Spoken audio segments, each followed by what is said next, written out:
solve some linear equations. Anytime you're solving linear, which by the way, linear simply means every x or every variable is going to be to the first power. So the first step is always remove parentheses, and we're making sure we multiply both of these things in parentheses by 2. Once you've done that, all we're wanting to do is combine like terms. The rule is any of these 4 terms, if you want to move it from one side to the other side, if it's positive, make it negative. If it's negative, make it positive. When I say one side to the other, across the equal sign. So I'm going to combine like terms. My 4m's right here. I'm going to move over here with my 2m's by doing its opposite. My minus 6, I want to put on the other side because you always want your variables across the equal sign from your numbers. 2m minus 4m is negative 2m. Bring down your equal sign. 6 and 6 gives you 12. The last step, in order to get your variable by itself, we've got to get rid of this 2 somehow. In order to get rid of 2, since they're being multiplied, we're going to mark it out, divide the other side by negative 2, and we now have m is equal to negative 6. And that's always going to be your steps. Step number 1, remove parentheses. 2r minus 10 plus 3 equals r plus 8. Step number 2, we're wanting to get variables on one side, non-variables on the other. We're going to move the r by doing minus r. We're going to move minus 10 and plus 3 by doing plus 10 and minus 3. We have a total of 1r. You don't have to put the 1. It's understood. 18 minus 3 gives you 15. There's your final answer. And the next one. This one involves some decimals, but it's worked the exact same way. So we're multiplying everything here by 0.4. That's going to be 1.2t plus 2. Here, make sure you distribute the negative with the 0.2. That'll be negative 0.2t plus 0.2 equals 0.5t plus 1.7. Doing the exact same thing, we're getting all of our t's on one side. Now notice here, in order to get these two t's together, we don't have to move it across the equal sign. So therefore, I'm just going to write underneath minus 0.2t. Again, note I didn't change its sign. Here, the 0.5 will turn into minus 0.5t. Now all my t's are together. Again, here's my equal sign. I'm moving my 0.2 by doing minus 0.2. I'm moving my plus 2 by doing minus 2. That gives us a total of 0.5t. We bring our equal sign straight down. 1.7 minus 0.2 would be 1.5. Minus 2 is going to be negative 0.5. Last step, we always try to get our t by itself. We're going to divide by this. We notice anything divided by itself, t's by itself, will be 1, so final answer is going to be negative 1.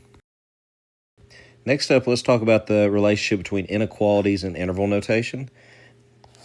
So if I say x is all values greater than or equal to 4, let's sketch a drawing of that. Here's 4.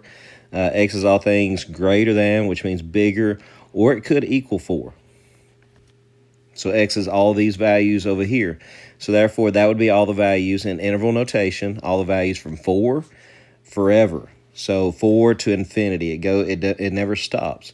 Now in interval notation, anytime a number is included, like the number 4 here, we put brackets. Anytime a number is not included, we put parentheses. Now when we're talking about infinities, anytime something goes to infinity, we never include it. So this would be all the values from 4 to infinity, including 4. Now here, this next one, all the values, it says smaller than 5 or bigger than 7. That's non-inclusive.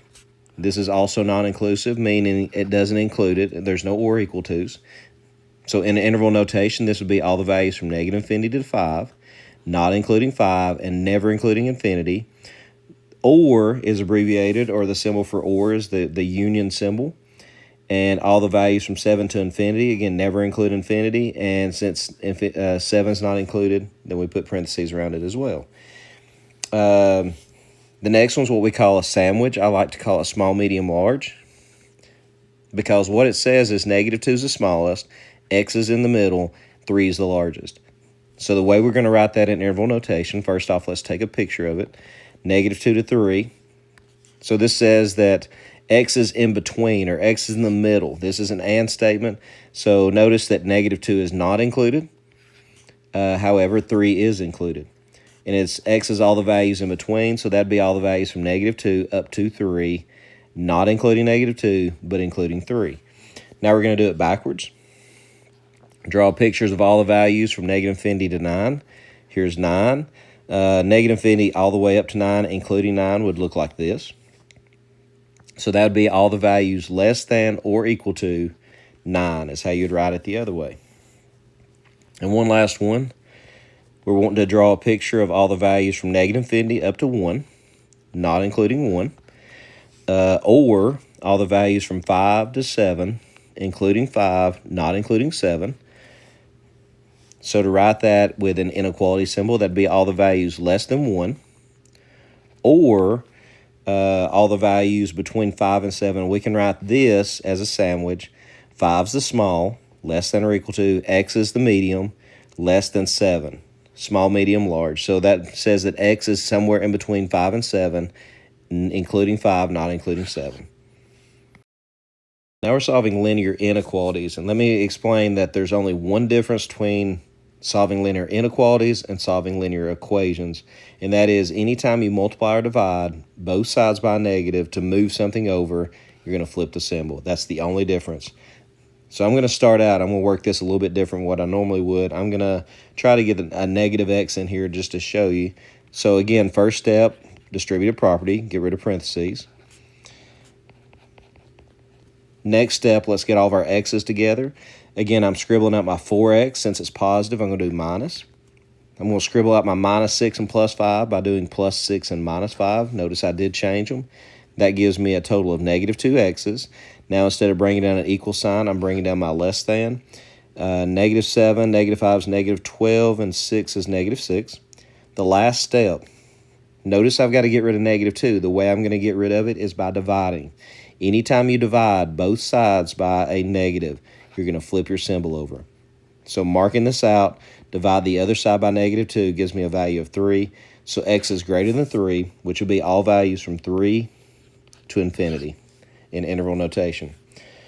The next one, it's an OR statement. So the first thing I'm going to do is solve each of them. Move the minus 3 over by adding 3. It's going to be 4x is less than negative 4. Move the 4 over by dividing by 4. Notice that I'm dividing by a positive, not a negative, so therefore I do not flip my symbol over. It's what you're dividing by. Move the 2 over by subtracting, gives me 3x is less than 9. Move the 3 over by dividing, gives me x is greater than or equal to 3. So therefore, to draw, we can draw a picture if we need to make it make more sense. Make sure you put these in order. So x is less than 1, or x is greater than or equal to 3. So that'd be all the values from negative infinity up to negative 1, not including 1, or all the values from 3 to infinity, including 3. So there's interval notation of that problem. Okay, next up, I'm going to show you, this is a sandwich. So I'm going to show you the shortcut for this. Now notice that instead of just having 2 sides, we actually have 3 sides. We have a small, medium, and large. So what I want to do, I want to again try to get x by itself. And to get x by itself, I got to get rid of 5, a 2, and a 1.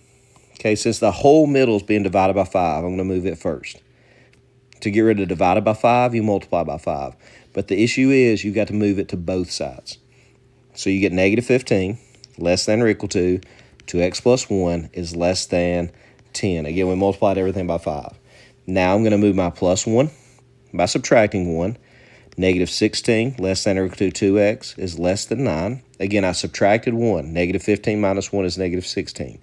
Last step, we're going to divide by 2, and that gives me negative 8 is less than or equal to x is less than 4.5, which means, again, x, small, medium, large, x is somewhere in between negative 8 and 4.5. So in interval notation, we can simply write that as negative 8 all the way up to 4.5, including negative 8, not including 4.5. Now, with that exact same problem, I want to show you sometimes, and I'm not going to work the next problem. I just want to talk about it on this. If there's x's in all 3 of these, you can't use that shortcut. So what you'll do in that situation is sometimes you're going to split this apart. Again, let me remind you of small, medium, large. So if I were to ask you to split this apart, you would know that negative 3 is smaller than, because again, small is smaller than medium. And anytime we have a sandwich, we can write it as an and statement because we know they're both true. So small is smaller than medium. Medium is smaller than large. So you can break it apart, solve each of these individually, put them back together, and you'll end up with the same answer.